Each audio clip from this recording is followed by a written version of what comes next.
Aujourd'hui, nous allons vous faire du bien et nous faire du bien avec le miel. Bonjour Christelle Balestrero. Vous faites comme ça parce que je vous ai vu, vous venez d'en manger. Moi, je me soigne au miel. Les bienfaits, les propriétés, évidemment, du miel sont nombreux, notamment justement quand on a une petite toux ou même des maux de gorge, comme beaucoup d'entre nous d'ailleurs en ce moment. Alors, c'est vrai que le miel, c'est vraiment l'exemple parfait du remède de grand-mère qui intéresse le monde médical.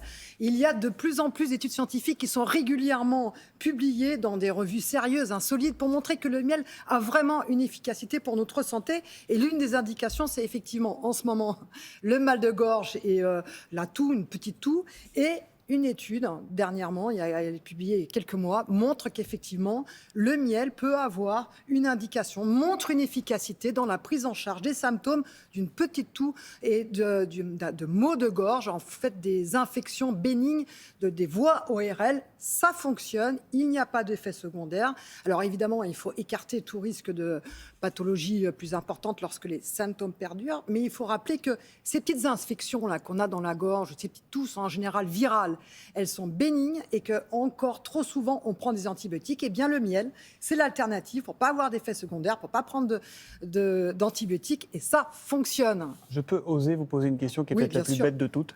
J'ai lu, je sais pas, c'est vrai que ça peut aussi avoir des vertus cicatrisantes, le miel. Eh bien oui, absolument. Ah, c'est vrai ? On peut absolument. Le miel est utilisé sur les petites plaies, sur les petites brûlures.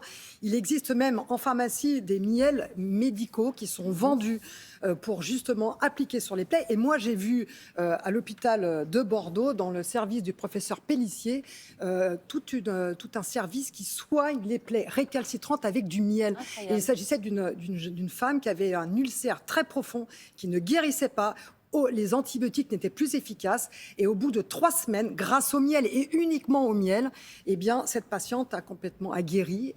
Un ulcère sur la peau, on est d'accord. Un ulcère sur la peau, oui, non, un ulcère sur la jambe, ouais. Un ulcère externe avec une plaie très profonde, et ça fonctionnait très bien. Incroyable. Et donc, dans ce service, mais à Limoges aussi, on se sert du miel régulièrement. En plus, c'est très écolo dans les soins. Il ne faut pas le faire en été parce qu'avec les guêpes, ça devient plus compliqué. Voilà. Après, il faut soigner les piqûres de guêpes. Mais dites-moi, comment on peut expliquer de tels résultats Eh bien, parce qu'on sait maintenant que le miel est vraiment antiseptique, il est anti-inflammatoire, il est antifongique, il contient beaucoup de sucre, il contient pas d'eau et un pH acide. Et ça, tout ça, c'est très, très compliqué pour les bactéries, pour les virus et pour les champignons. En fait, le miel, il propose un environnement détestable pour ces virus, pour ces pathogènes.